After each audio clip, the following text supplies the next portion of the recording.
হরে কৃষ্ণ। ভক্তরা, মাতাজিরা, আপনি যতই দেবদেবীর পূজা অর্চনা করেন বা বিভিন্ন তীর্থস্থানে স্নান করেন বা বিভিন্ন মন্দিরে গিয়ে, তারামায়ের মন্দিরে, শিবের মন্দিরে বা বিভিন্ন মন্দিরে যতই আপনি পূজা অর্চনা করেন, হোম যজ্ঞ করেন, সব কিছু আপনার ব্যর্থ হবে যদি আপনি একটি কাজ না করেন। সেটা কি? সেটা আমরা শাস্ত্রে পেয়েছি যে সকল ব্রতের শ্রেষ্ঠ ব্রত হলো একাদশী ব্রত। কারণ কি? এই যে প্রত্যেক মাসে একটা শুক্লাপক্ষিয়া একটা কৃষ্ণপক্ষিয়া দুটো একাদশী হয়।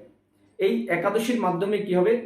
আপনি জানা এবং অজানা যে পাপকর্ম করছি আপনি আমরা সবাই, সেই সর্ব পাপ বিনাশ করে একমাত্র একাদশীর কারণে।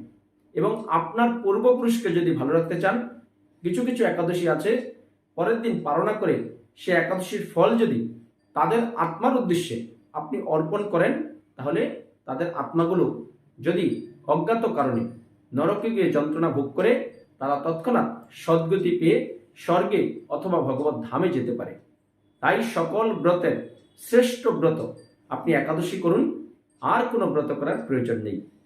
অনেকে আছেন সারাদিন উপোস করে পরের দিন আহার করেন, এই ব্রতের ফল শূন্য হবে যদি ভগবান শ্রীকৃষ্ণ শ্রীমতী রাধারানীর যে শ্রেষ্ঠ ব্রত একাদশী না করেন। তাই ভক্তার, মাতাজিরা, হৃদয়ে কৃষ্ণ চেতনা, কৃষ্ণ ভাবনায় জাগ্রত হয়ে আপনারা একাদশী ব্রত করুন। আপনার এই দুর্লভ মানব জীবনটাকে সার্থক করুন। সবাই ভালো থাকুন, সুস্থ থাকুন। হরে কৃষ্ণ।